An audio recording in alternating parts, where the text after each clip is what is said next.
इस फिल्म की स्टार्टिंग में हम एक आदमी को देखते हैं घर को पेंट करते हुए। उन्हें प्यास लगी थी तो वो एक लड़की से पानी मांगते हैं। वो नोटिस करते हैं उस लड़की ने पुराने जमाने की किसी हीरोइन की तरह कपड़े पहने थे। उसका हेयर स्टाइल भी काफी बैकडेटेड था, लेकिन लड़की देखने में काफी खूबसूरत लग रही थी, तो ये आदमी उसकी बहुत तारीफ भी करता है। और कुछ देर बाद ही अचानक उसकी नजर पड़ती है सामने पड़े एक ग्लास के ऊपर, जिसमें रेड कलर का ड्रिंक था। काफी अजीब लगता है इस आदमी को। उसने किसी को आते जाते तो नहीं देखा, तो ये ग्लास कब और कौन रख कर गया? जो भी हो, उसे पानी के बदले शरबत मिलने से वो काफी खुश हो जाता है और एक घूंट में ही पूरा पी लेता है। मगर वो लिक्विड उनके मुंह में जाते ही उन्हें एहसास हो जाता है कि शरबत नहीं, ये तो किसी का खून है। इससे काफी घबरा जाते हैं वो और जोर जोर से चीखने लग जाते हैं। मगर ठीक तभी अचानक ही एक बहुत ही भयानक चेहरा उसके बिल्कुल सामने आ जाता है और उसे अपने बालों से जकड़ लेता है। साथ में हम देखते हैं वो चेहरा असल में एक लड़की का है, जिसकी लाश लटक रही है बिल्डिंग के छत से, वो भी उल्टा। ये सीन ठीक यहीं पर एंड हो जाता है। अगले सीन में हम दो व्यक्ति, राशिद और अमजाद, इन दोनों को देखते हैं गैराज में, जो अपनी अपनी गाड़ी रिपेयर करने आए थे। अमजाद को लेट हो रही थी, तो राशिद खुद मैकेनिक से कहता है पहले उनकी गाड़ी ठीक करने के लिए। उसका बर्ताव काफी पसंद आता है अमजद को, तो वो उससे बात करने लग जाते हैं।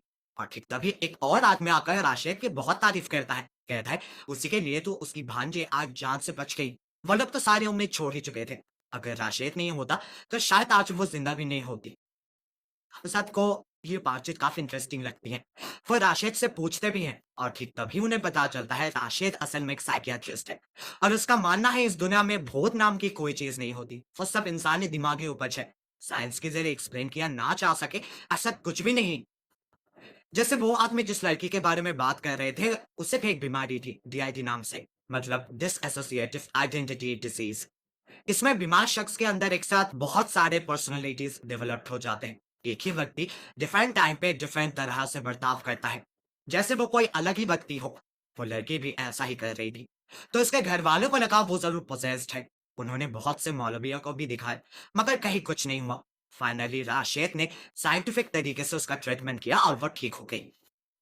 ऑलमोस्ट हर हादसे के पीछे ही ऐसा ही कुछ ना कुछ लॉजिकल एक्सप्लेनेशन रहता है। उन्हें बस उस रीजन को ढूंढना होता है बस। मगर आमजाद उसके बातों से अग्री नहीं करती, क्योंकि वो खुद एक विक्टिम है। उनकी लाइफ में आजकल जो चल रहा है वो किसी हॉरर फिल्म से कम कहाँ। वो बताना स्टार्ट करते हैं और हमें पता चलता है कि वो ओरिजिनली उत्तरा से बिलोंग करते हैं, लेकिन उनका ट्रांसफर हुआ नारिंदा में, तो उन्होंने यहीं पर एक घर खरीद कर रहना स्टार्ट कर दिया। फर्स्ट मंथ तो सेटल करने में ही बीत गया, और जैसे ही वो और उनका परिवार सेटल्ड हुए तो दूसरे महीने से घर में अजीबोगरीब हादसे होने लगे। जैसे चीजों का अपने आप ही गिरना, लाइट्स अपने आप ही ऑन ऑफ होना, अचानक से बंद दरवाजा खुल जाना और रात होते ही घर में अजीब सी आवाज सुनाई देना। इलेक्ट्रिशियन को बुलाकर भी कोई फायदा नहीं हुआ, वो तो उनसे भी ज्यादा कंफ्यूज निकला। उसके बाद लोगों को घर में एक लड़की का साया दिखाई देने लगा। एक रात जब उनके बेटे शौफिक और बहू आयशा सो रहे थे, तो आयशा को अचानक ही ऐसा लगा कि उनके कमरे के बाहर कोई है। दीवार पे एक लड़की की परछाई पड़ रही थी, मगर दूसरी पल वो गायब भी हो गए। आयशा को लगा उसकी गलतफहमी हो गई, मगर जैसे ही उसने फिर से सोने की कोशिश करी, तो एक भयानक चेहरा उसे अपने ऊपर दिखा। डर से तो उसकी हालत ही खराब हो चुकी थी। भले ही बाकियों को लगा वो उसका कोई सपना होगा, मगर आयशा ये मानने के लिए तैयार नहीं थी। और उसके बाद एक रात आमसाद साहब के साथ एक हादसा हुआ। वो और उनकी बीवी जब सो रहे थे तो अचानक ही उनकी नींद टूट गई। उन्हें किसी की रोने की आवाज आ रही थी, किसी लड़की की। मगर रात के 3:30 बजे इस घर में ऐसे कौन रोएगा? वो अपने पत्नी के साथ बाहर निकलते हैं चेक करने के लिए, और वो देखते हैं उनके घर के ठीक सामने ही एक लड़की बैठी है सफेद कपड़ों में। जोर जोर से रो रही है वो, और उसके सामने ही पड़ी है एक लाश। ऐसा नजारा देखकर हमसाब तो बहुत ही घबरा जाते हैं। उस लड़की को जाने के लिए कहते हैं बहुत बार, मगर वो लड़की सुनती ही नहीं। फाइनली जब उसका रोना बंद होता है, तो वो अचानक ही वहां से गायब हो जाती है और दिखाई देती है अमजाद के बिल्कुल पास। बिल्कुल किसी जिंदा लाश की तरह लग रही थी वो। रात के 3 बजे ऐसा नजारा देख अमजाद और खुद को संभाल नहीं पाए, वहीं पर बेहोश होकर गिर गए वो। लगातार ऐसे हादसों से सभी के दिल में एक डर बैठ गया था। हमजाद को लगने लगा उन्होंने एक घर खरीद कर ही गलती की है। उस समय उन्होंने आसपास के लोगों से सुना था कि ये घर हॉन्टेड है, कर्स्ड है, मगर उन्होंने ध्यान नहीं दिया। हाफ प्राइस में इतना बड़ा घर मिल रहा था, उन्हें यही बहुत बड़ी बात लगी। मगर धीरे-धीरे उन्हें इस घर की हिस्ट्री के बारे में पता चला। जानने मिला 1963 में यह घर बनाया गया था। एक बहुत ही फेमस बिज़नेसमैन मिस्टर हारून रशीद इस घर के मालिक हुआ करते थे।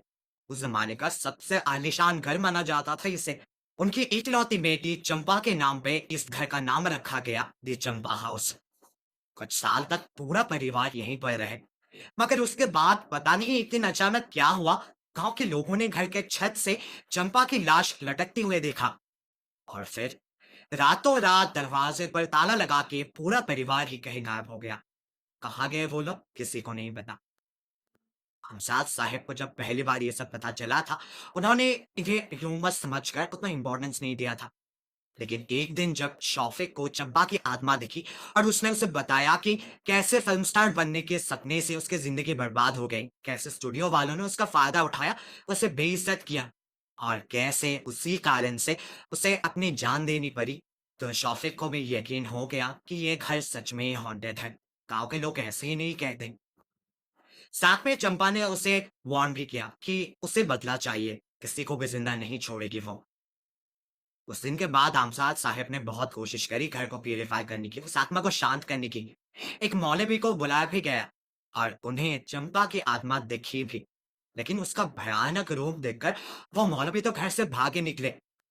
बस जाने से पहले इतना कह गए कि इस घर में बहुत नेगेटिविटी है, कभी कुछ बहुत बुरा हुआ था यहाँ।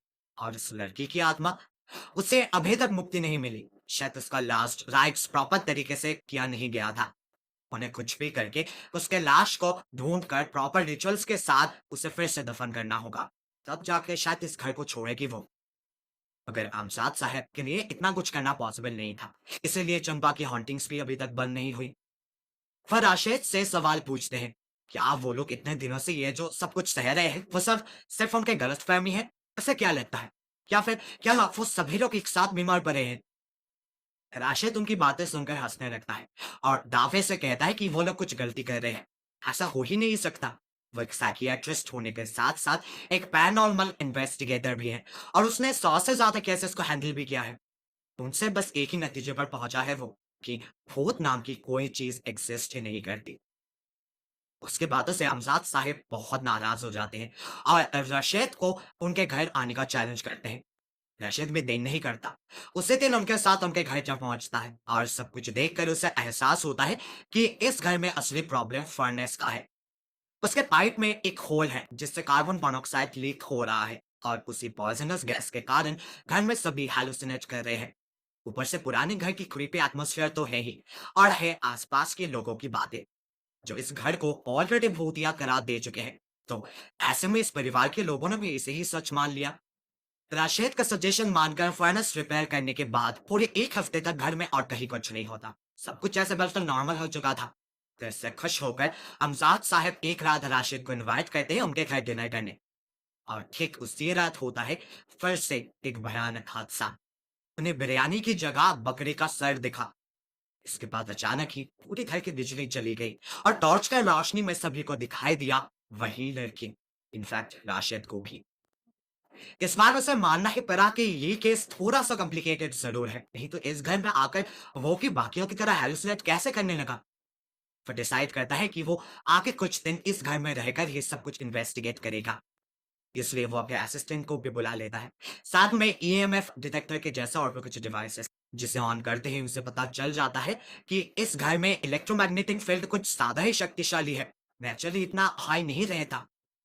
लेकिन राशिद इसका भी एक कारण ढूंढ निकालता है। एक्चुअली इस घर के वायरिंग्स एल्युमिनियम से बना है जो हाई ईएमएफ क्रिएट करता है और ज्यादा देर तक ऐसे एनर्जी के कांटेक्ट में रहने से इंसानी दिमाग कमजोर पड़ जाता है। तो हो सकता है इनके हेलुसिनेशन की ये भी एक वजह हो। मगर घर के लोग इस एक्सप्लेनेशन से खुश नहीं थे। घर में फिर से भूतिया हरकतें जो शुरू हो चुके थे। इनफैक्ट राशिद जब अकेले कभी कभी रात के अंधेरे में, इवन दिन के उजाले में भी छानबीन करता था, तब कभी कभी उससे भी फील होता था कि कोई चल रहा है उसके साथ साथ, किसी की प्रेजेंस फील कर पाता था वो। ऐसे में एक रात उसे सच में ही चंपा की आत्मा दिखाई दी। उसे थ्रेट किया कि अगर वो इस घर से नहीं भागा तो वो उसे भी मार डालेगी।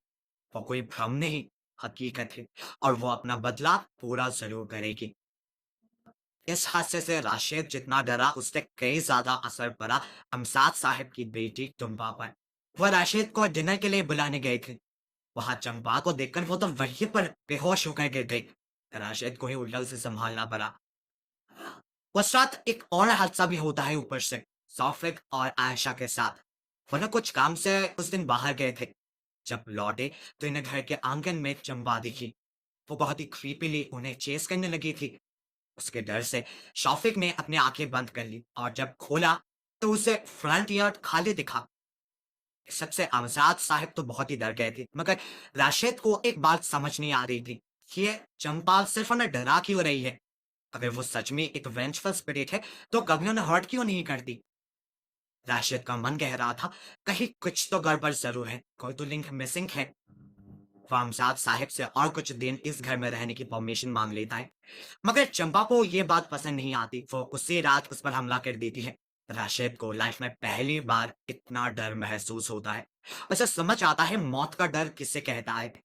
डर के मारे वो तो बेहोशी हो जाता है और उसके गर्दन पे चोट भी आती है। फॉर्चुनेटली उस रात उसके चीख से सभी आ जाते हैं और उसे बचा भी लेते हैं। मगर उसका ऐसा अंजाम देख अमजाद साहब की और हिम्मत नहीं होती उस घर में रुकने की। वो कुछ ही दिनों के अंदर घर को उसी ब्रोकर के पास बेच देते हैं जिससे उसने ये घर खरीदा था, और खुद अपने पूरे परिवार के साथ लौट जाते हैं अपने पिछले घर में। मगर राशिद, उसका काम तो अभी भी बाकी रह गया था। उस घर का मिस्ट्री को सॉल्व नहीं कर पाया था वो। तो थोड़ा सा रिकवर करते ही वो फिर से उस घर में जा पहुंचता है। जोर जोर से पुकारने लगता है चंपा को। एंड सरप्राइजिंगली उसके बुलाने पर चंपा उसके सामने आ भी जाती है, मगर उसे माने नहीं बल्कि उसे गले लगा ली।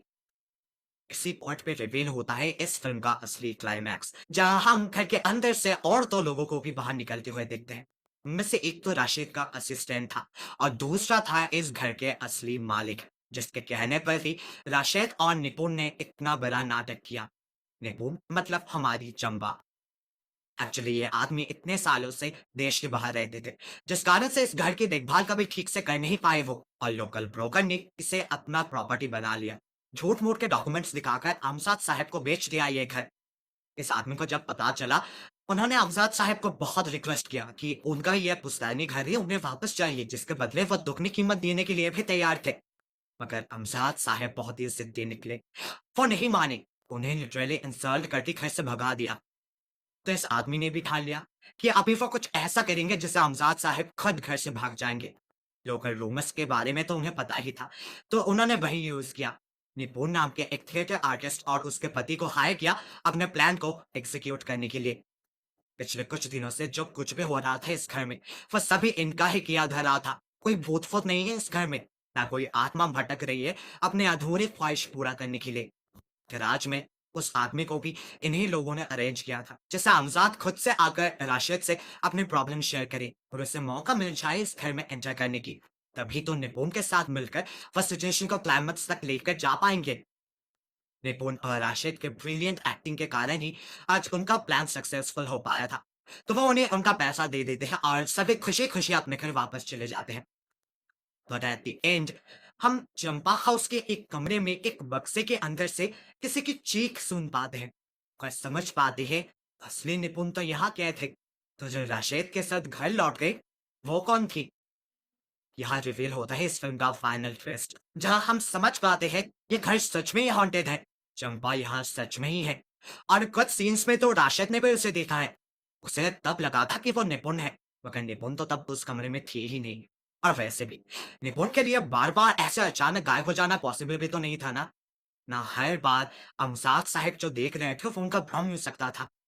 मगर शायद चंपा को रिवेंज नहीं बल्कि शायद इसे कंपनी चाहिए था, जो उसे राशिद में मिल गया था। इसीलिए ही तो उसने निपुण की जगह ले ली। मगर अभी असली निपुण का क्या होगा।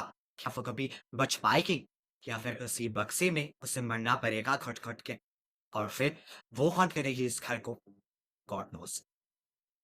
दोस्तों, कहानी यहीं पर एंड हो जाती है। हर बार की तरह मुझे फिल्म बहुत ही ज्यादा पसंद आई। स्टोरी लाइन से लेकर सारे कैरेक्टर्स के परफॉर्मेंसेस तक सब कुछ बिल्कुल टॉप नॉच था। मगर मुझे जो सबसे अच्छा लगा वो इस फिल्म का atmosphere. Through out this story line एक eerie, एक creepy एटमॉस्फेयर तो था ही, साथ में एक मिस्ट्री भी मेंटेन किया गया था।